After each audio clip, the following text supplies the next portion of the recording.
Alright guys, new Super Mario Bros. Wii. Was it a good game? Was it a bad game? This is what I'm here for to do. I know it's a weird video, but I'm basically going to be doing my overview of new Super Mario Bros. Wii since I didn't really do that in the last live stream since that one level took forever. If you didn't watch that, don't watch it because it's an hour and a half of pain and me just getting extremely upset. Today I'm going to talk about like two really good things, maybe some people like it, I don't really, and then two bad things about the game, and I'll give an overall rating at the end.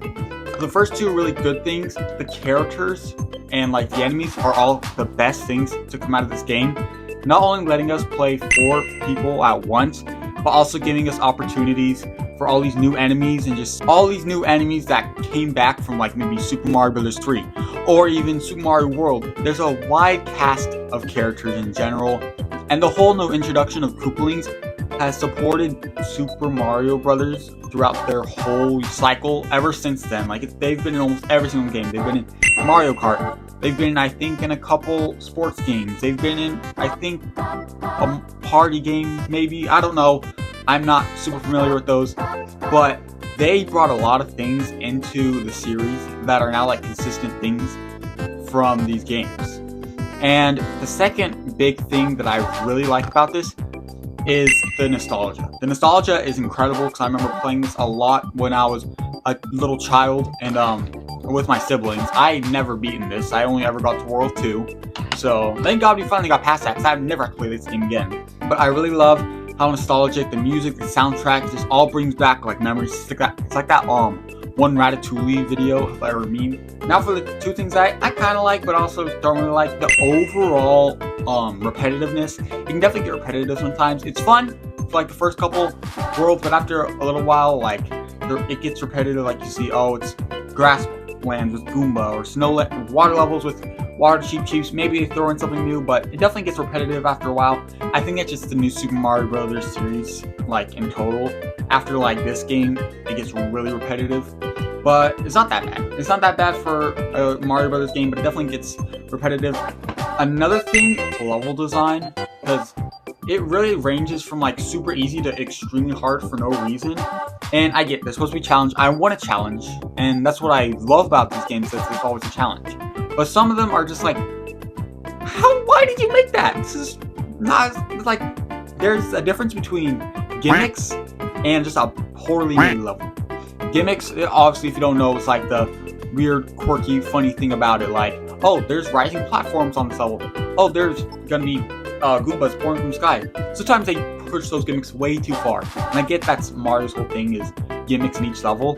But I feel like sometimes it can be definitely unnecessary. But those are for my two, like, I kind of like it, and I kind of don't. The gimmicks are pretty cool for some levels, and they also aren't for some levels. Now for my two worst things. Number one is World Star, specifically 9-7. 9-7 is undeniably one of the hardest levels I've ever done. And I've 100%ed Super Mario 3D World, 3D Land, all the new Super Mario games. That level, specifically, is like playing Lost Levels. And if you don't know that, that's like the sequel to the original Super Mario Brothers. That's just almost impossible to beat. And it's not like that in the sense of it's hard, because Lost Levels, you don't know what you're doing. You're having to hit your head everywhere to see if maybe you'll hit a brick. For this one, you know what you're doing. You know what you're supposed to do. But the fact is, you can't do it. So you're constantly trying to think of other methods, but it does nothing. You have to make a perfect run. It's like that one new Super Luigi level. That one was way easier by far. It only took me like 10 tries max to get all the way through with a perfect run and getting all the star coins. But this one was undeniably so hard. I think I lost like almost all my lives. I had to do it with Prince Cheats if you didn't see the post. We beat that level, so we have 100%ed it. But that overall was, I do not like it. It's very not well made. It's definitely not just gimmick, it's just poor game design. I really hope they never bring back a level like that, because that was actually painful for me. But, I mean, I have to appreciate it's a challenge, but like, does it have to be that hard? Does it have to be that hard? The last thing for, I think, is just bad, like bad throughout. There's a lot of RNG moments, especially with this, like with the Mushroom House. I get, again, like RNG, if you don't know, is like chance games, like in Mario Party when there's like the pick a random thing and hope you get the biggest thing. That's like the same thing as Mario. There's a lot of RNG, especially with like mushroom houses, but I get that's the whole point of them. So I'm not complaining about that.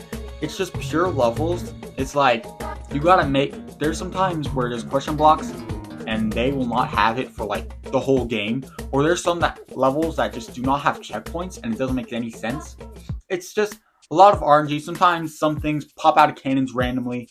It's about timing, but it's also just about like, getting good at the game. It takes forever to wrap your head around, okay, I gotta do this. It's just, retrying is like super like disappointing. The amount of time you gotta retry one level, it just quickly depletes.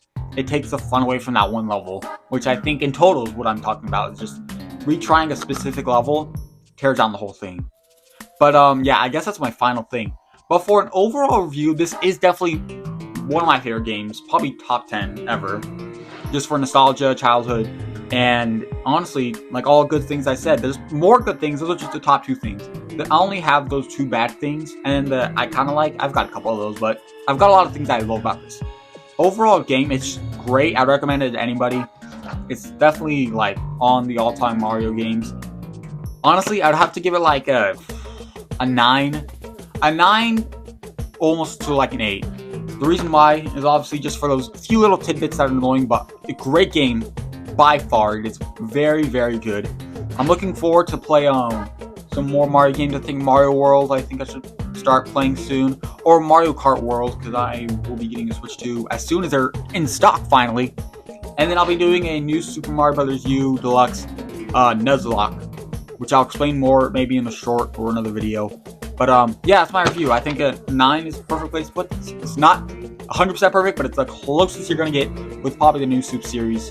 Probably the best out of the 4 of them. But anyways, thank you guys so much for watching. Hope you all enjoyed the series, because it was definitely very fun for me, except for that last tidbit. It was very annoying.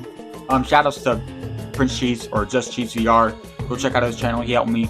But I really hope you enjoyed it. I'm trying to figure out what to do for another stream series. But for now, we're going to take a little break. But thank you guys so much for watching. Make sure to like, subscribe, don't forget the notification bell, and see you guys in the next video. Peace!